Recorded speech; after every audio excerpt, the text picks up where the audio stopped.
Bienvenue à vous sur le plateau d'On se dit tout sur Média TV. Très heureuse de vous retrouver. Alors bien sûr, deux sujets à traiter ensemble. D'abord, nous allons nous intéresser à la dépression. Qu'est-ce que c'est exactement que la dépression nerveuse? Nous allons essayer de comprendre cela avec les spécialistes qui vont intervenir. Et puis ensuite, on parlera d'un autre sujet qui concerne la dentition des tout-petits. Pour cela, je recevrai une spécialiste en pédodontie.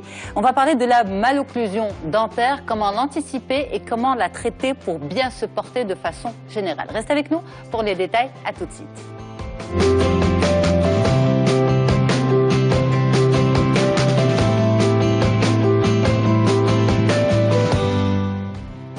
Comprendre la dépression nerveuse, c'est notre dossier du jour et on en parle tout de suite avec vous, docteur Atman Lorabi. Bonjour. Bonjour. Vous êtes psychiatre, psychothérapeute. Oui, tout à fait. Et Rizlan Charaibi, bonjour. Bonjour. Vous êtes psychothérapeute et fondatrice de l'Institut marocain de psychothérapie intégrative. Merci beaucoup d'avoir accepté l'invitation d'On se dit tout. On va essayer de comprendre la dépression nerveuse, ce qui se cache derrière la dépression nerveuse et pourquoi certaines personnes refusent ou tardent à les consulter. D'abord, on va essayer de comprendre la différence entre déprime et dépression. Je vous adresse la question, docteur Lorabi. Alors, la dépression nerveuse répond à une définition qu'on appelle critérielle. Qu'est-ce que ça veut dire? Ça veut dire qu'avant de pouvoir dire que quelqu'un est authentiquement déprimé, c'est-à-dire qu'il fait une dépression majeure ou une dépression caractérisée, c'est l'intitulé, il faut qu'il y ait une durée minimale de 15 jours avec un ensemble de symptômes, un nombre minimum de symptômes. Pour mémoire, alors ces symptômes, souvent on parle de tristesse, mais je parlerai de modification de l'humeur, parce que la tristesse n'est pas tout le temps là, et ça répond en partie à votre deuxième question. Mais donc il y a les modifications de l'humeur, il y a une atteinte profonde de l'intérêt pour la vie, hein, il y a un désintérêt, il y a une perte du plaisir qu'on appelle l'anédonie, qui est aussi un symptôme central, avec en plus des perturbations, des fonctions qu'on appelle instinctives, parce que ce sont des choses qui ne sont pas volontaires, comme l'appétit par exemple, ou comme le sommeil, ou comme la vie sexuelle. Donc l'ensemble de ces symptômes cohabite avec une autre chose qui semble être la conséquence, c'est la douleur morale, hein. Ça, c'est quelque chose qu'on retrouve constamment avec une tendance à la culpabilisation et ainsi que des troubles cognitifs. Alors, qu'est-ce qu'on entend par troubles cognitifs? Ce sont des désordres dans le raisonnement, c'est-à-dire que la personne ne raisonne plus tout à fait comme à l'accoutumée. Alors, il y a des difficultés de concentration, il y a des difficultés d'attention, il y a une incapacité à prendre des décisions. Donc, tout cela existe pour pouvoir parler de dépression. On peut retrouver également l'occurrence d'idées suicidaires ou quelquefois et plus souvent des idées de mort. Et c'est exactement ce genre de symptômes qui le plus souvent pousse les gens à consulter et donc qui doit inciter à un traitement de manière sérieuse et quelquefois urgente. Ok, alors vous l'avez dit, docteur, ces idées suicidaires, c'est vraiment quand la dépression avance, gagne du terrain. Oui. Mais avant, est-ce qu'il n'y a pas un risque de mélanger ça avec une simple déprime? C'est quoi la différence avec la petite déprime, en fait? Alors, et on peut se dire, mais bon, c'est un petit passage, c'est mauvais, ça va passer, et donc ça s'entremêle. Bien évidemment. Alors, quand on parle de tristesse, hein, quand on parle d'humeur triste tout simplement, ça ne veut pas dire dépression. Ça, c'est très important. Il faut qu'on s'intéresse au contexte de la personne. Qu'est-ce qu'il est en train de vivre? Qu'est-ce qu'elle est en train de vivre, si on parle de la personne de manière générique? Y a-t-il une explication? Et surtout, et fait très important, parce que ça, c'est commun à la définition de tous les troubles mentaux, dont la dépression fait partie, c'est y a-t-il un retentissement sur le fonctionnement familial, sur le fonctionnement professionnel, sur le fonctionnement social, sur les relations aux autres, hein, et est-ce qu'il y a une douleur? Est-ce que c'est vécu de manière extrêmement péjorative? Donc c'est bien là, ici, c'est au niveau du retentissement. Parce que j'illustre rapidement mes propos. Une déprime parce que, par exemple, il y a eu une rupture sentimentale très douloureuse, etc. Et puis on retrouve le désintérêt, le repli, etc. Et plus les pleurs et même les troubles du sommeil. Mais ce n'est pas pour autant qu'on va parler de dépression, parce que là, à ce moment-là, d'abord, c'est réactionnel. Le plus souvent, c'est une réponse anxieuse et souvent il peut y avoir des petites, comment dire, un petit flou entre les troubles anxieux et la dépression, hein, et ça il faut le savoir, mais et donc... Un petit flou de la part du patient ou du malade? Non, au niveau ou du médecin, pardon. Alors, au niveau du diagnostic, parce que même quand on retrouve les critères, par exemple le fait d'avoir des troubles du sommeil, le fait d'avoir son appétit qui est altéré, soit vers le bas, soit vers le haut, le fait d'avoir des soucis excessifs, etc. Ce sont des choses qui peuvent rentrer dans les troubles anxieux le plus souvent. Mais il faut savoir qu'il y a une relation extrêmement intime entre les troubles anxieux et la dépression. Parce que la dépression, ça peut arriver, et c'est souvent le cas, que ce soit réactionnel à une phase de stress très très longue. Le stress, quand je parle de stress, c'est tout et n'importe quoi. Hein, parce que, d'abord, la définition du stress est extrêmement floue. On désigne par stress tout facteur exerçant une contrainte. Ça peut être extérieur, ça peut être intérieur, ça peut être psychologique, ça peut être, vous voyez, social aussi. Et donc, c'est souvent, quand on est face à une problématique et que on s'évertue à y penser qu'on est extrêmement anxieux et qu'on ne trouve pas la solution et que ça traîne sur plusieurs mois, sur plus de 3 mois en général, on peut avoir une réelle dépression qui s'installe. Alors justement, Madame Rizlan Chalabi, par exemple, qu'est-ce que vous constatez? On vient consulter au bout de combien de temps? C'est-à-dire quand on vous raconte, on vous rapporte les symptômes, c'est des symptômes qui durent et qui traînent depuis combien de mois? Alors c'est intéressant de faire justement la différence entre de la psychothérapie de prescription, donc par un psychiatre par exemple, et ce que je pratique moi, c'est aussi de la psychothérapie relationnelle. Et c'est vrai que c'est intéressant de travailler avec les psychiatres qui souvent m'envoient des personnes qui ont été diagnostiquées avec une dépression, donc plus la pulsion de vie n'est plus là, plus le goût, un renfermement sur soi, une dévalorisation de soi. Et ce que je peux faire à ce moment-là, c'est sortir de ce cercle vicieux enfermé, parce que plus de dévalorisation va créer plus d'enfermement. Et voilà. Et le cercle vicieux. Voilà. Donc je travaille, à mon niveau, je travaille sur les émotions. Ok. Et je vais travailler justement pour désamorcer ces émotions négatives. Qui se sont installés pendant combien de temps en moyenne? Ça peut s'être installé de façon vraiment très ponctuelle mais puissante, intense. Le docteur Larabi a parlé du stress. Alors le stress peut être intense, mais ça peut être aussi un carambolage d'événements. Et depuis qui vont donner une dépression nerveuse? Voilà, depuis la plus jeune enfance, des chocs psychiques, des blessures, de la souffrance, et qui, plus tard, à l'âge adulte, va se déclarer en dépression. Il suffit qu'il y ait un petit stress extérieur à ce moment-là. Parce que souvent, on pense à la dépression nerveuse comme réaction à un événement. Séparation, deuil, maladie. Alors que d'autres d'autres causes, on va dire, de dépression existent. À savoir, comme vous l'avez dit, Madame Rizlan Chalabi, ce carambolage d'événements, ce train qu'on traîne avec soi depuis sa plus tendre enfance. Dans la dépression, je rajoute aussi les chocs post-traumatiques. Je travaille un petit peu les deux en parallèle. C'est suite à des événements, un carambolage d'événements, mais c'est aussi suite à une intensité de stress. Donc voilà, je ne sais pas si vous voulez que j'explique un petit peu le fonctionnement du cerveau. Si je me concentre sur 3 parties du cerveau, il y a comme un bouton d'alerte qui, lui, va réglementer les émotions. Exactement, je vois que vous envoyez les images. Va réglementer les émotions, et ce bouton d'alerte-là va alerter le cerveau animal, on va dire, qui a le réflexe de danger-sécurité. Donc il n'a pas le temps d'aller chercher la 3e zone du cerveau qui est « attends, je vais réfléchir, qu'est-ce que je vais faire ?» C'est pas le moment, voilà, c'est pas le moment de parlementer. Donc soit on se bagarre, soit on fuit. Et quand il y a une succession de stress, ça bug. Le système bloque, et cette réflexion émotionnelle de pouvoir se dire « j'avance, j'attaque » ou « je vais fuir pour ma survie », ça bug. Donc, monsieur, j'avance, j'attaque. Pardon, juste pour comprendre, est-ce que c'est au quotidien ou face à des choses importantes? Alors, ça peut être un quotidien, et c'est vraiment la perception de la personne. Je travaille avec les émotions, je travaille avec les perceptions. je ne peux pas hiérarchiser les souffrances. Quelqu'un qui vient pour me dire oui, j'ai vécu une séparation, d'autres personnes vont la vivre justement comme une délivrance, ou quelqu'un qui va venir dire je suis toujours en retard le matin, c'est une catastrophe pour lui. Ça dépend de l'estime de soi, de l'image de soi, ça rejoint toutes ces notions-là. Et alors pour terminer, la troisième zone du cerveau, c'est celle qui réfléchit. Donc face à un stress intense, il n'y a plus cette réflexion. Il n'y a plus ce rapport à la rationalité, ce rapport au mental, de pouvoir même exprimer ce choc. Donc le rapport au langage est éteint, l'interrupteur est éteint. Et c'est là que la dépression vient s'insérer. C'est pour ça que moi, par exemple, en séance, je vais éviter de faire une psychothérapie avec la parole.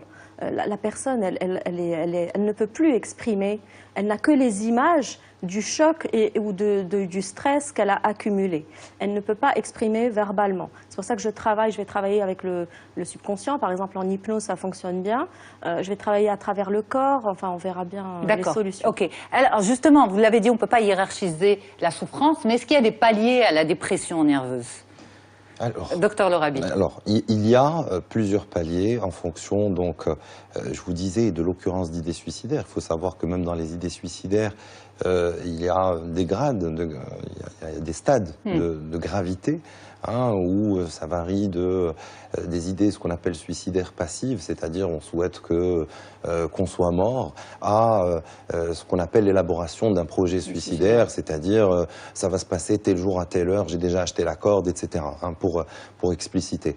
Donc, c'est d'abord en fonction de ça, et deuxièmement, c'est aussi en fonction du retentissement sur le fonctionnement quotidien. Je donne un exemple qui est souvent rencontré, peut-être plus chez les personnes âgées, mais pas que. C'est par exemple quand il y a une altération profonde de l'appétit, quand la personne devient complètement anorexique et qu'elle se laisse complètement dépérir. Donc, même s'il n'y a pas d'idée suicidaire, vous voyez, la dépression peut être une maladie extrêmement dangereuse, qui menace réellement le pronostic vital. C'est très important. Et là, Mais justement, quand vous dites même s'il n'y a pas d'idée suicidaire, en fait, si j'ai bien compris, oui, quand on arrive en tant que personne dépressive à avoir des idées suicidaires, c'est qu'on arrive déjà à un niveau important dans la dépression. Oui, souvent. Cela dit, oui, d'autres symptômes sont là, qui peuvent être des symptômes qui annoncent, qui informent de l'existence de cette maladie. Mais justement, juste une correction, on parle de trouble mental ou de maladie mentale pour la dépression ? C'est la même chose, je vous le dis. On fait le distinguo en psychiatrie entre ce qu'on appelle les troubles mentaux ou maladies mentales, si vous voulez, et les troubles de la personnalité, qui sont une autre entité. Et là, on parle d'autre chose. On parle de comment notre cheminement dans la vie nous a façonné, comment est-ce qu'on répond aux expériences du quotidien, dans nos relations avec les gens, etc. Donc c'est une maladie. Donc c'est une maladie. Mais quand on parle de maladie mentale, il y a une stigmatisation. Totalement, parce que quand on parle de maladie mentale, c'est en filigrane qu'on n'est pas apte à vivre en société, ou alors, je ne sais pas, qu'on est fou, entre guillemets. Il n'y a pas de folie quand on parle de troubles. Alors, un trouble anxieux, même une phobie, par exemple, une phobie des chiens, bon, bah, ça paraît pas être... Mais ça rentre dans la même catégorie. Donc, il ne faut pas stigmatiser. Vous faites bien, enfin, c'est une super question. Pourquoi ? Parce que souvent, il y a une espèce d'amalgame entre dépression et faiblesse. Souvent, les gens qui dépriment disent oui, c'est parce que je suis faible. Alors, comme l'a dit Madame Cheraibi, c'est quelque chose qui fait partie de l'autodévalorisation, qui est un symptôme cognitif de la dépression. Mais effectivement, ça entraîne derrière un cercle vicieux, et comment dire, la personne peut ne pas reconnaître les symptômes, surtout quand il n'y a pas de tristesse. Tout à l'heure, j'avais dit que la tristesse n'était pas obligatoire. Voilà. Ça peut être l'irritabilité. Je vois énormément de gens qui viennent en consultation, ils ne sont absolument pas tristes. Il y a la perte d'intérêt, tout ça, mais le plus souvent, c'est une plainte de l'entourage. Tu cries pour rien, tu t'énerves pour rien du tout, tu t'emportes avec les enfants, etc. Et quand on fait notre enquête, et là tout à l'heure, vous avez posé la question sur, mais quels sont les signes avant-coureurs quand on ne fait pas gaffe ? Il y a deux grands types de symptômes. Il y a les troubles du sommeil, parce que ça, souvent, et en plus, malheureusement, on tombe dans un autre cercle vicieux, parce que les troubles du sommeil, on se dit, allez, on va prendre un somnifère et c'est réglé, mais le plus souvent, non. Et malheureusement, bon, l'utilisation des somnifères peut donner des conséquences dramatiques en termes d'accoutumance, etc. Mais il y a les troubles du sommeil, il y a l'irritabilité, et puis surtout, il y a des symptômes physiques. Alors, souvent, on voit des gens qui ont vu le pneumo, le cardio, le gastro, parce que, souvent le soir, ça correspond à ce que disait Madame Chalebi sur le fameux bouton qui est le centre de l'angoisse dans le cerveau, c'est que quand ça commence à ne plus fonctionner correctement, on perçoit des menaces partout, et quelquefois même quand il n'y a pas de menaces. Donc on se sent très mal, on a des palpitations. Quand vous dites souvent le soir, qu'est-ce qui se passe? C'est les symptômes anxieux de l'angoisse, les palpitations, la boule au ventre, l'impression d'étouffer, de ne plus pouvoir respirer, la barre dans la tête, les acouphènes, etc. Donc il y a une multitude de symptômes. Et les gens vont voir en général les spécialistes, donc ils vont voir le cardio parce que les palpitations, on pense immédiatement je vais mourir, etc. Puis après le cardio dit non, il n'y a rien du tout, on va chez le gastro pour essayer de voir. C'est une somatisation? Tout à fait, ce sont des symptômes physiques de l'angoisse, et on sait que cette angoisse-là, quand elle commence à survenir de manière trop fréquente, ça peut arriver de manière sporadique, mais quand c'est trop fréquent, quasi quotidien, etc., le plus souvent, c'est lié à une dépression. C'est lié, pardon, c'est la porte d'entrée à la dépression, ou ça va ensemble? C'est comme l'histoire de la poule et de l'œuf, je vous le dis honnêtement, mais je pense que ça va ensemble. Okay. Je pense que ça va ensemble. Et juste pour rebondir sur une petite chose, quand on parle de facteurs de stress, comme l'a dit Madame Chalebi, pour le déclenchement d'une dépression, c'est un déclencheur. Le plus souvent, on retrouve, comme elle a dit justement à juste titre, un cumul de facteurs de vie, c'est vrai, mais il y a d'autres facteurs. Il y a d'autres facteurs qui sont biologiques. Souvent, on parle d'hérédité, de gènes, etc. Alors, il faut vraiment faire attention parce que, oui, on sait qu'il y a des formes de dépression qui ont une très très forte connotation héréditaire, c'est-à-dire, je parle de la génétique, mais quand on parle des dépressions qui sont réactionnelles à un stress chronique... On va, si vous le permettez, s'arrêter sur ces dépressions dites héréditaires. Oui. Et je sais que Mme Chalebi est spécialisée également dans les thérapies transgénérationnelles. L'approche est différente pour vous? Oui, je travaille beaucoup avec la psychosomatique et l'approche transgénérationnelle. C'est sûr que, comme je ne suis pas médecin, je fais de la psychothérapie relationnelle. Donc, quand je reçois quelqu'un, je vérifie déjà avec un psychiatre s'il n'y a pas lieu de prendre une médication, selon l'avancée de la dépression. Mais je travaille beaucoup avec des personnes qui ont des douleurs chroniques. Et là, justement, il y a ce lien. Derrière une maladie chronique se cache souvent une dépression. Par exemple, à l'hôpital, il y a des personnes qui sont atteintes de polyarthrite rhumatoïde. C'est souvent accompagné de dépression. Vous intervenez en milieu hospitalier? Oui, voilà. Absolument. Aussi, également. Et donc, il y a souvent une dépression qui se cache derrière. C'est pour ça que la prise en charge de la prescription médicamenteuse, bon, voilà, elle est globale. Et je pense que c'est un équilibre. Souvent, par contre, aussi, ce que je reçois en cabinet, c'est des personnes qui vont se plaindre d'un traitement médical qui ne convient pas. J'ai pris du poids. Je suis complètement On va revenir au traitement médical, mais oui. Si vous permettez, l'idée de la dépression qui va traverser les générations, est-ce qu'on peut s'arrêter dessus, justement? Ça veut dire quoi, une famille, entre guillemets, de dépressifs? C'est une prédisposition génétique. Il y a des recherches... génétique? Voilà, alors il y a des recherches en neurosciences qui sont allées dans cet esprit-là. C'est aussi un milieu de vie, c'est comme un incubateur dans lequel on a baigné. Souvent, il faut faire attention non seulement aux personnes qui ont une dépression, mais à l'entourage, à un conjoint ou des enfants dont un des parents a une dépression. Et ça serait des facteurs de prévention à ce niveau-là. Okay. Et en fait, c'est un schéma répétitif dans cette famille de génération en génération. Et il y a une certaine tendance. Alors j'aime bien décrypter parce que c'est trop réducteur d'enfermer tout le monde sous une étiquette. Oui, il y a même des gens qui viennent me dire, mais de toute façon, voilà, c'est foutu pour moi. Mon grand-père, il était dépressif, mon père aussi, moi aussi. Ce n'est pas obligatoire. Mais qu'est-ce qui fait que ça se maintient au-delà des gènes? Est-ce que c'est vraiment au niveau de l'ADN? C'est au niveau de l'ADN? Oui. C'est pas une question de mémoire, comme on parle de mémoire collective pour l'humanité, il y a une mémoire collective d'une famille? Ça peut être la mémoire collective de la famille, mais vraiment, il y a des études que j'ai lues que ça se passe au niveau des gènes. Et c'est pour ça que, par exemple, en hypnose, on peut travailler à presque muter, transmuter et réhabiliter le gène pour libérer ce nœud, ce point noir qui est là. Il y a une autre approche aussi, c'est une approche, ça s'appelle l'approche narrative. C'est, OK, le gène existe, il y a ce point noir, mais on focalise sur tout ce qui est encore viable. Tout ce qui est positif, voilà, tout ce qui est positif, et on l'amplifie, on l'accentue, et on fait changer de lunettes en fait à la personne qu'on accompagne. Il change de perception, il va pouvoir s'intéresser à ce pan-là plutôt que rester obsédé et vivre. Donc ce n'est pas une fatalité? Pour moi, non. Voilà. Il y a toujours une solution pour moi. Je suis une éternelle optimiste, que ce soit en cothérapie avec des psychiatres ou pas, il y a toujours une solution, une façon d'y arriver. Docteur, oui? J'aimerais apporter quelques petites précisions. Parce que quand on parle de génétique, c'est vrai qu'il y a énormément de troubles mentaux qui ont une forte composante génétique.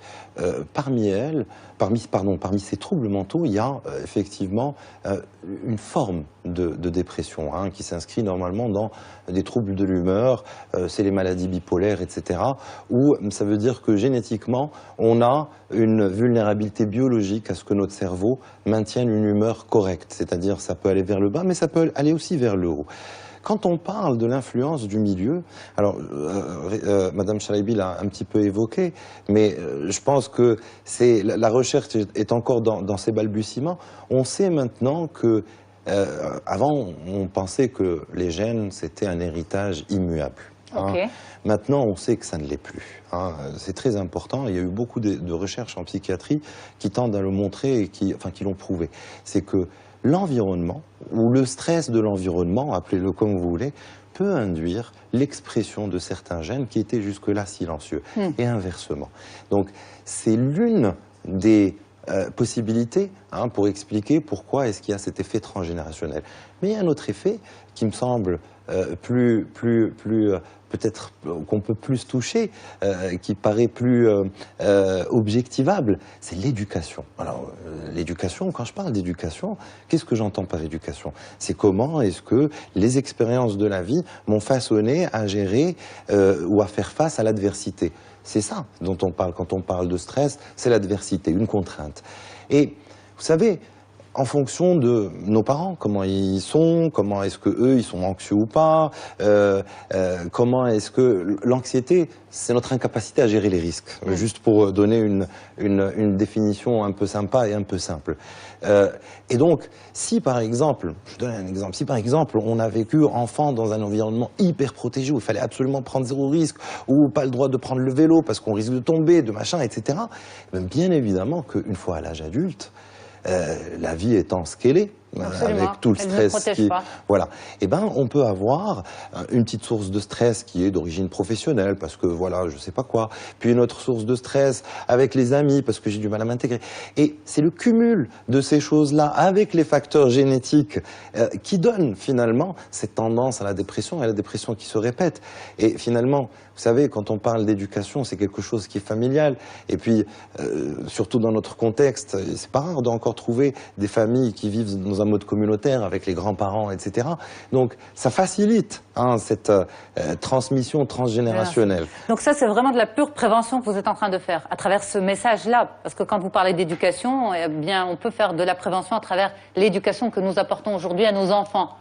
Alors, tout à fait. Excusez-moi, je vous ai interrompu. Pour comprendre la dépression, mais aussi pour anticiper... On peut faire de la prévention primaire et de la prévention secondaire. Primaire, c'est-à-dire essayer d'éviter qu'il n'y ait pas de dépression. Ça, oui, on peut prendre des principes de vie où il faut, par exemple, avoir une activité sportive avec un risque mesuré, mais etc. par rapport aux enfants, justement, restons sur des enfants. Oui. pas quelle éducation on peut donner à nos enfants, mais justement, quelles sont les erreurs à éviter? Alors, ce que disait tout à l'heure Madame Chalabi, et qui est super intéressant, c'est qu'il faut faire attention aux expériences et comment est-ce qu'on accompagne les enfants pour leur apprendre à avoir confiance en leur capacité à gérer les problèmes. C'est ça, l'estime de soi et la confiance en soi. C'est quand on arrive quand on sait que, ben voilà, même s'il y a un problème qui se pose, je parle des enfants, et ben je pourrai le gérer. Je n'ai pas forcément besoin de maman. Ou de papa d'ailleurs. Et forcément, quand on est dans ce que je vous disais, dans des milieux hyper protégés où on surprotège nos enfants, on leur laisse même pas le loisir de faire ces petites expériences. Donc, parce qu'on a peur qu'ils tombent, et donc, en fait, ce qu'il faut qu'on fasse, c'est les accompagner dans faire des petites expériences, bien sûr, sans risque. Mais quand vous dites ce qu'on doit faire, c'est ça, mais dans ce milieu, par exemple, où l'on protège énormément l'enfant, parce qu'on ne sait faire que comme ça. Donc, c'est pas évident de changer de comportement du jour au lendemain. Ça serait intéressant que les parents prennent conscience que l'enfant n'est pas leur objet et n'est pas la continuité de leur propre vie et qu'ils ne commencent pas à vivre par procuration ce qu'ils n'ont pas réalisé eux. Donc ça met une pression sur l'enfant, ça ne le reconnaît pas en tant qu'être à part entière, ça ne le respecte pas dans son intégrité physique et même psychique et même des fois physique. Il y a des enfants qui sont battus et voilà, bon, et même psychiquement battus. Il y a des insultes, il y a des choses au passage. Donc c'est ça, chez moi au cabinet, il y a pas mal de gens qui viennent pour des blessures psychiques et physiques. Et un exemple de blessure psychique, c'est quand le père ou la mère dit bah, « vas-y, t'es nul, t'es nul ». Et toute la vie, on a entendu « t'es nul ». Alors évidemment, arrivé à 50 ans, je pense qu'on finit par y croire et on s'organise par loyauté familiale. Qu'est-ce qu'on ne ferait pas pour chercher cet amour parental? Par loyauté, continuer à entretenir la nullité. Et ça peut amener, par exemple, des personnes au burn-out. C'est une forme de dépression, ça aussi, absolument. Le burn-out. Tous les risques psychosociaux au travail. Et donc, à force de vouloir prouver qu'on n'est pas nul, on se donne à fond au travail et ça donne une faillite psychique. En tout cas, il reste encore 2 points essentiels à discuter, le traitement, la prise en charge et le rôle de l'entourage aussi. On va en parler juste après la pause. Merci beaucoup, je suis très heureuse d'être en votre compagnie. Alors Asma El Rabi, vous êtes psychiatre, psychothérapeute, et Rizlan Chalabi, vous êtes psychothérapeute. On se retrouve tout de suite. Eh bien, on continue cette discussion autour de la dépression nerveuse. C'est quoi la dépression? Quelle prise en charge? Quel traitement? Et comment détecter la maladie? On continue justement avec vous, Dr Asma El Rabi, psychiatre, psychothérapeute, et Rizlan Chalabi, psychothérapeute et fondatrice de l'Institut marocain de psychothérapie intégrative. Je rappelle juste que ensuite, juste après vous, je recevrai le professeur Hana Hsissine pour parler de la malocclusion dentaire chez les enfants. Donc nous, on continue sur ce sujet de la dépression nerveuse.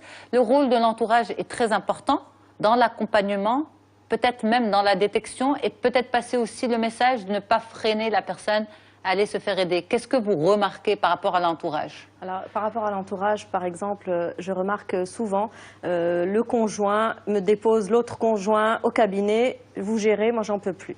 Donc il y a une saturation à ce niveau-là. Surtout, ce qu'il ne faut vraiment pas faire avec une personne en dépression, c'est de lui dire ben, bouge-toi, qu'est-ce que tu fais, mais c'est bon, tu t'exagères. Ça, c'est une double souffrance. C'est atroce. Le souci de la dépression, c'est la mise en mouvement, c'est la mise en corps. Et c'est pour ça qu'il faut y aller vraiment au millimètre près, étape par étape, jusqu'à reconstruire ce mouvement chez la personne. Donc l'entourage fait partie de la prise en charge, en fait. Tout à fait, il fait partie de la prise en charge, mais plus parce qu'il peut nuire, hein, comme l'a souligné un peu Madame Chalabi, sans forcément être agressif, comme elle l'a un petit peu mimé, mais même en disant « oui, écoute, tu sais, pour aller mieux, il faudrait que tu ailles faire du sport », ça a le même effet, parce que la personne, effectivement, n'oublions pas, elle souffre de désintérêt, et puis elle est incapable de ressentir le plaisir, et à la fatigue. Donc, elle n'arrive pas à y aller. Qu'est-ce qu'elle va faire? Elle va encore plus culpabiliser, elle va encore plus s'autodévaloriser. Tu vois, même le sport, j'y arrive pas. Et ça va l'enfoncer encore plus. Hein? Donc, l'entourage, le problème aussi, c'est souvent une forme d'incompréhension, même quand il y a eu un diagnostic qui a été posé, et même quand il y a un traitement qui a été mis en place. Hein? Quelle forme d'incompréhension? L'incompréhension, le plus souvent, et malheureusement, c'est pas du tout par ignorance. Hein. Je pense parce qu'on le voit chez des gens qui sont, même chez des confrères médecins, c'est parce que que on voit encore la dépression comme étant juste une faiblesse. Hein, et donc non, jette tes médicaments et sors faire du sport. Les patients l'entendent souvent. Et ça les met en défaut parce qu'ils savent, d'un côté, ils ont leur entourage qui leur dit mais non, c'est qu'une vue de l'esprit, il faut faire autre chose. Et d'un autre côté, ils ont vu en général plusieurs professionnels de la santé qui leur disent oui, bah là, il faut traiter. Et ils se retrouvent encore plus dans des injonctions paradoxales, il faut faire ça et son contraire. En fait, il faut que la personne se retrouve à devoir convaincre qu'elle est malade. Alors, presque. C'est très difficile. Je pense que l'énergie qu'on déploie pour convaincre, elle ne l'a pas. On est d'accord. Je pense que l'entourage doit garder une bienveillance silencieuse. Hein, c'est-à-dire qu'il est à disposition. C'est un des mots, peut-être un de nos mots, mais souvent on donne des conseils qui sont non sollicités. Non, on garde nos conseils pour nous. Si on est l'entourage d'une personne qui souffre, ne vous inquiétez pas, si elle a besoin de conseils, elle viendra nous solliciter.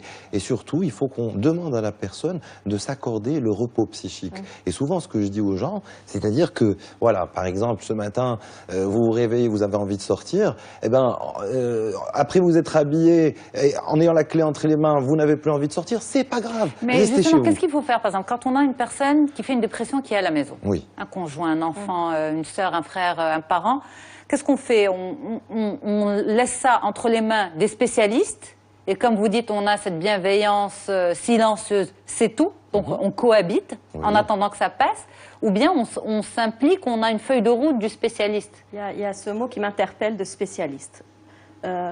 Je peux vous assurer que le seul spécialiste en dépression, c'est la personne qui la vit. C'est le plus grand spécialiste. Et on est tous là juste pour accompagner, que ce soit le psychothérapeute, le psychiatre et la famille. Au niveau de la famille, s'il y a un mot-clé, c'est la générosité et la compassion. C'est donner beaucoup de tendresse, mais est-ce qu'on ne se retrouve pas dans l'excès aussi? Non. À trop couver, attention, il ne faut pas déranger. Alors, le corps n'a pas fait une dépression pour rien. Les messages du corps, moi je les écoute et c'est pour dire stop. T'as pas voulu comprendre, je t'ai envoyé un petit bobo, t'as pas voulu comprendre, je t'ai pas... Et jusqu'à la dépression. Donc c'est vraiment, il faut respecter cette plage silencieuse Mais respecter comment? En ne poussant pas la personne, par contre, en lui proposant de l'accompagner à son rythme. Alors, c'est vrai qu'à un moment, il va falloir décoller un petit peu, se remettre dans sa verticalité. Mais c'est-à-dire, est-ce qu'on dit à la personne, est-ce que tu veux sortir? Est-ce que ça, on peut le dire? Oui, par exemple, en la soutenant. Voilà, je vais vous répondre. C'est-à-dire que si la personne dit « Ah, j'aimerais bien changer d'air », je lui propose de l'accompagner. Je lui propose, mais ça ne veut pas dire je viens avec toi. Hein, si, par exemple, après, elle n'a plus envie, ou on vient de sortir et 20 minutes après, elle a envie de rentrer à la maison, il ne faut absolument pas que je perde mon calme. Ok, d'accord, très bien, on fait comme ça. Et il faut rester dans cette démarche. Parce que de toutes les façons, quand on parle de dépression, et bon, si on aborde le chapitre du traitement, quand on parle de dépression, alors il y a deux grands volets. Hein. Il y a le traitement médicamenteux et il y a les thérapies. C'est très important de savoir... Les deux vont ensemble? Alors, justement, ce que j'allais vous dire, c'est que les dépressions légères à modérées, on peut très bien s'en sortir avec une prise en charge en thérapie seule. Hein, on fait un travail, ça prend du temps, mais c'est un travail de qualité. Une fois qu'on est en dépression... Quand vous dites ça prend du temps, ça prend combien de temps, plus ou moins? Ça dépend du type de thérapie. Hein. Moi, je fais des thérapies cognitives et comportementales, ça prend quelques mois, 6 mois... des fois même 1 an, mais ce n'est jamais très long. Ça dépend de comment est-ce que, si par exemple on va faire une psychanalyse, c'est une autre démarche, etc. La psychanalyse, je ne la recommande pas parce que justement il y a un problème avec le langage, avec pouvoir reformuler au niveau cognitif. Et ça dure beaucoup. Et c'est très long. Alors ça, alors il y a 2 thèses, effectivement. Non, je modère mais juste une chose, même pour vous dites petite déprime... non, dépression. Dépression légère à modérée. Oui. Voilà, merci de bien corriger. Légère à modérée. Est-ce que la personne n'a pas besoin de traitement, c'est-à-dire rééquilibrer chimiquement ce qui se passe au niveau du cerveau pour justement gommer tous les symptômes physiques et accompagner par la psychothérapie? Alors, je vais vous répondre. Quand c'est léger à modéré, l'impact de ces troubles, et même l'intensité des symptômes de la dépression n'est pas très marquée. Donc c'est-à-dire, si on parle de gestion des émotions, parce qu'on part du principe que c'est une dépression réactionnelle, à cause d'un ou plusieurs facteurs stress d'ailleurs qui ont traîné dans le temps, eh ben, on apprend à la personne à mieux gérer son stress, à mieux gérer son anxiété, à retrouver plus de sérénité, etc., pour régler ses problèmes. Et puis, en général, il y a une amélioration. Et comprendre les éléments déclencheurs aussi. Oui, tout à fait. Donc, et puis gérer ses émotions, les gérer, pas les maîtriser, c'est les gérer, c'est-à-dire pouvoir les vivre correctement. Si on parle de dépression sévère, on part du principe que, comme l'a dit Madame Chalebi, moi je le dirais en d'autres termes, que les capacités d'adaptation de l'individu ont été largement dépassées par X facteurs, hein, en général ils sont multiples, et donc il faut traiter. Alors quand on parle de désordre de la sérotonine, il faut savoir que la dépression, c'est pas que la sérotonine. Hein, c'est, oui, d'accord, la sérotonine, mais aussi d'autres neurotransmetteurs. Et en fait, ça les implique tous. Pour faire simple, mais vrai, ça les implique tous. La plupart des antidépresseurs ont un mécanisme d'action sérotoninergique, c'est-à-dire qu'ils ont une action sur les neurones qui fonctionnent avec la sérotonine. Ça ne veut pas dire qu'on a une carence. Souvent, les gens pensent que, voilà, j'ai une carence en sérotonine, c'est pour ça que je déprime. La dépression, c'est pas une maladie carentielle, c'est pas la malnutrition qui donne une dépression. C'est juste que les neurones, certains types de neurones qui fonctionnent avec cette sérotonine et qui sont notamment au niveau des centres de l'anxiété, ne fonctionnent plus correctement, et c'est ce qui donne la dépression. Donc, les médicaments ont tendance à remettre le cerveau juste dans son fonctionnement habituel. Pourquoi je donne cette précision ? Est-ce que ça ne vous aide pas, par exemple, pour la prise en charge même des dépressions minimes à modérées? C'est-à-dire, on règle pour que la personne, entre guillemets, se sente mieux, elle se sent physiquement mieux, et à partir de là, on accompagne la psychothérapie. Je vais vous donner une réponse. Normalement, quand on prescrit un médicament, il faut toujours, je parle en tant que médecin, il faut toujours peser le bénéfice attendu, ce qu'on imagine qu'on va avoir comme amélioration, et le risque. Quand on parle de médicaments, soyons clairs, je ne parle pas des médicaments de la psychiatrie, je parle de tous les médicaments. Il y a toujours un risque d'effet indésirable, point. Toujours. Donc, si le bénéfice attendu n'est pas immense au regard du risque que l'on prend, la prescription, à mon sens, n'est pas justifiée. Donc, mais si, en revanche, on est dans une souffrance et dans une altération, parce que, j'ai oublié de le préciser tout à l'heure, mais le travail, n'oublions pas que la plupart des gens, maintenant, ils sont obligés de travailler, c'est la société moderne, etc. Le premier problème qui se pose quand on a une dépression, on n'arrive plus à travailler. Je ne suis plus efficace. Voilà, et ça a des conséquences dramatiques. Hein, des histoires de licenciement, de démission même, etc. Donc, c'est juste pour dire que, voilà, le traitement, il rend notre cerveau un peu dans sa configuration d'origine, c'est-à-dire pas trop stressé, il réagit correctement au stress, et même chez les déprimés ou les gens qui ont une dépression sévère, il faut, moi je pense, compléter par une psychothérapie, parce que c'est comme une fracture, on met un plâtre, mais on met une kiné, on réapprend à la personne à mieux gérer les choses pour ne pas retomber dans la dépression. Dans ce mieux gérer les choses, justement, au-delà de gérer les émotions, il y a aussi digérer les événements. Et c'est là que la psychothérapie peut intervenir. Par exemple, il y a des approches assez rapides, pas pour en sortir, mais juste pour commencer à en voir le bout. Rapidement, par exemple, avec l'EMDR, c'est un mouvement des yeux qui permet de reconnecter les neurones entre eux pour recréer de nouveaux circuits électriques viables, positifs, au lieu d'être dans ce circuit négatif. C'est un mouvement avec les yeux? Oui, c'est un mouvement comme ça, de gauche à droite, avec les yeux, que le thérapeute fait faire à son patient, qui permet justement de reconnecter certains neurones et de repartir sur une Donc il y a une histoire de neurones dans la dépression. Quand on parle de cerveau, je vous le dis, moi j'ai une formation... Parce que la dépression, c'est les émotions. Oui. Sauf qu'il y a aussi le cerveau qui interagit avec le cerveau. Je vais vous dire un truc très simple. Je vais vous dire un truc très simple. Depuis tout à l'heure, depuis le début de l'émission, tout ce qui se passe au niveau de nos têtes, de notre cerveau, sont des réactions chimiques. Oui. Ah, soyons clairs. Notre cerveau est une formidable usine. C'est un homme qui parle. Non, c'est un médecin biologiste. Oui, c'est dans le sens où... Non, attention. Je vais modérer mes propos, mais vous allez comprendre ce que je dis. C'est que le cerveau, il fonctionne avec de la chimie, de l'électricité. Et en fait, tout notre corps fonctionne avec de la chimie. C'est pas que le cerveau. Donc, ça me semble normal que les médicaments soient des produits chimiques. Oui. Ce qui est logique, parce que, voilà, ça vise à corriger quelques... Mais ils sont efficaces ou pas efficaces? Est-ce qu'il y a, les patients ont peur de l'accoutumance? Alors ça, c'est une idée reçue. Je vous le dis honnêtement, et c'est très bien qu'on en parle. Les antidépresseurs n'induisent pas l'accoutumance. Qu'est-ce qu'on entend par accoutumance? L'accoutumance, en fait, c'est un phénomène de plasticité neuronale. On va rentrer dans les détails. C'est quoi la plasticité neuronale? C'est-à-dire que si... alors, qu'est-ce qui fait qu'une cellule reçoit un signal? Elle fixe des substances chimiques à sa surface. Il y a des récepteurs spécifiques auxquels se lie spécifiquement une substance, X. Donc, en fait, si je stimule cette cellule trop fréquemment, la cellule va commencer à fabriquer beaucoup de récepteurs. Et ça va modifier le signal, comment elle le reçoit. C'est ça la plasticité. Donc l'accoutumance, c'est le fait, cliniquement, qu'est-ce que ça veut dire? Ça veut dire que si je prends un médicament, après un certain laps de temps, je suis obligé de prendre plus que la dose d'avant pour avoir le même effet. C'est ce qu'on appelle l'accoutumance. Ça n'existe pas avec les antidépresseurs. Ça existe en revanche avec les sédatifs, les anxiolytiques. Et une certaine forme spécifique d'anxiolytique. Et on ne donne pas des anxiolytiques pour la dépression? Alors, c'est une idée, c'est donné. Mais il faut savoir qu'au niveau des recommandations des sociétés savantes dans le domaine de la psychiatrie, c'est quelque chose qui ne doit plus être fait systématiquement. Avant, c'était systématique parce que les antidépresseurs, ils ont un délai pour commencer à donner une efficacité. Et c'est aussi ça qui est difficile, c'est quand on commence à prendre un traitement antidépresseur, on a besoin de, au bas mot, 15-20 jours pour commencer à ressentir le bénéfice de ce traitement.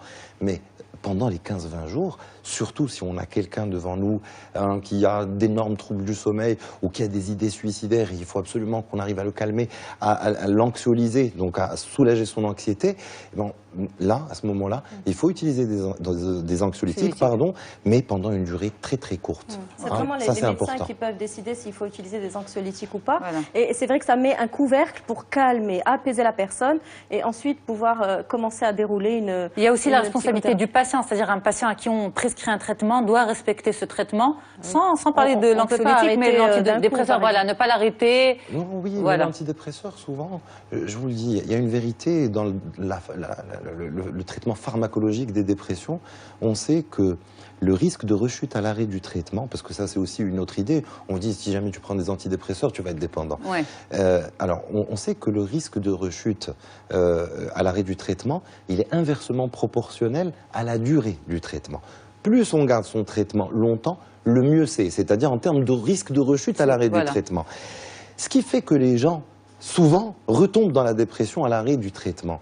C'est deux choses, c'est qu'ils n'ont pas respecté la durée minimale, et puis, deuxième chose, c'est qu'il y a des facteurs de vulnérabilité qui sont soit biologiques, on parlait de génétique, mais aussi psychosociaux, c'est le stress, c'est des conditions de vie, c'est l'isolement, quelqu'un qui est seul par exemple, c'est un stress quotidien, etc. etc. Donc ces choses-là, il faut aussi les cibler. Ces personnes-là peuvent vraiment s'aider, par exemple, se faire aider avec 3 fois 30 minutes par semaine de sport. Ouais, tout à fait. C'est ce que j'appelle la chimie naturelle, si je peux lier les deux termes ensemble. Le corps a toutes ces solutions d'auto-guérison, surtout dans les cas de dépression faible à moyennement sévère, pour pouvoir remettre en marche la machine. Encore faut-il que la personne ait la capacité, parce que comme vous le disiez tout au long de l'émission, il faut aller au rythme de la personne dépressive. C'est vrai qu'on a tendance à donner des conseils et dire oui mais tu devrais te bouger, fais du sport, ça te fera du bien. Oui d'accord, mais encore faut-il que ça puisse sortir. En préventif, les médicaments, ce sont des béquilles. Des psychothérapies, ce sont des béquilles, c'est toutes sortes de béquilles qui, à un moment donné, peuvent redonner une autonomie à la personne. En tout cas, on me fait signe il faut qu'on s'arrête, il faut qu'on passe à l'autre sujet, justement. Merci beaucoup pour tous vos conseils. Merci pour votre générosité sur le plateau d'On se dit tout. Dr Athmane Lorabi, psychothérapeute à Casablanca, et Rizlan Cheraibi, psychothérapeute, fondatrice de l'Institut marocain de psychothérapie intégrative à Casablanca également. Moi, je reste avec vous. Sans plus tarder, on va parler de la dentition des enfants. À tout de suite.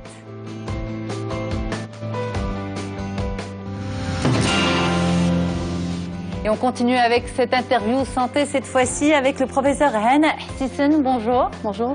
Vous êtes spécialiste en pédodontie. Est-ce que je l'ai bien prononcé? Oui, très bien. C'est bien, Parfait. c'est bien comme ça. Très bien. Alors avec vous, professeur Hsisen, nous allons parler de la malocclusion dentaire chez l'enfant, plutôt comment la prévenir, parce que c'est de ça qu'il s'agit. Pourquoi? Parce qu'un adulte avec une malocclusion, c'est pas mal de problèmes de santé. Nous allons essayer de comprendre avec vous pourquoi. D'abord, la malocclusion dentaire, qu'est-ce que c'est exactement? Alors, en termes simples, on dit qu'il y a une malocclusion lorsqu'il y a un problème d'agencement des dents sur la mâchoire ou un problème d'engrainement qui fait que les dents ne peuvent pas accomplir leur fonction comme il faut. Ok. Donc c'est un simple positionnement des dents qui n'est pas, on va dire...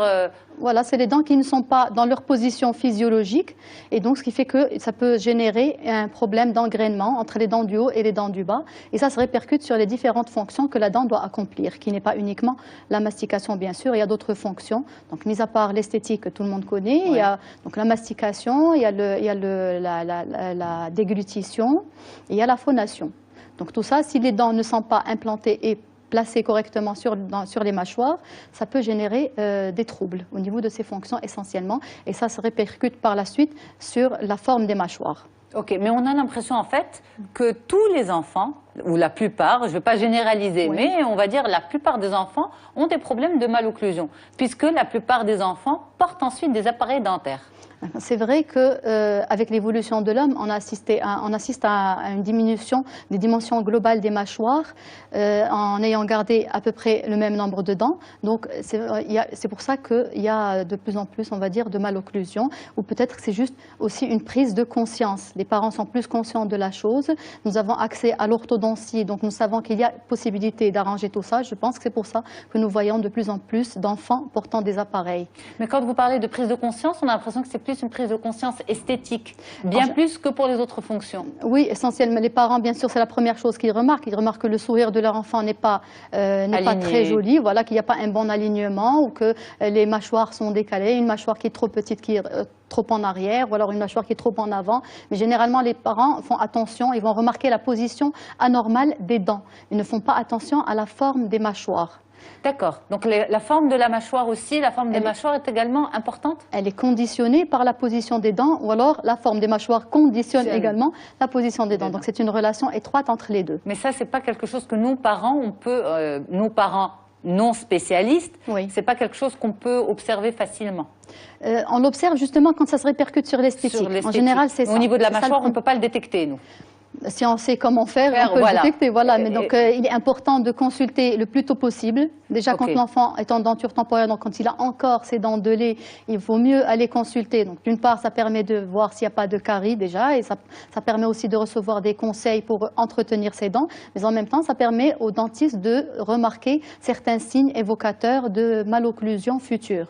Avec les dents de lait déjà? Avec les dents de lait déjà, il y a des malocclusions qui s'installent déjà très tôt. Ok. Et donc pour vous, à partir de quel âge on devrait emmener l'enfant chez le dentiste pour sa première visite? Alors si on veut parler de la prévention de la carie, par exemple, il faut commencer très tôt. La maman devrait aller voir le dentiste pendant qu'elle est enceinte parce qu'il y a des précautions à prendre avec le bébé dès la naissance. Mais sinon, une fois que les dents de lait, toutes les dents de lait sont alignées en bouche, ça ne fait pas de mal d'aller consulter justement pour voir un peu ce qui se passe dans la bouche de l'enfant. Alors c'est vrai que notre sujet, c'est prévenir la malocclusion, mais vous avez dit quelque chose qui pourrait intéresser les téléspectateurs qui nous regardent. Quand vous dites peut-être que dès la grossesse, la maman devrait aller consulter pour anticiper des choses dès la naissance de l'enfant, par exemple, vous pensez à quoi? Alors je pense, en ce qui concerne la prévention de la carie, je pense tout de suite à l'alimentation, le régime alimentaire et les habitudes alimentaires. De la maman?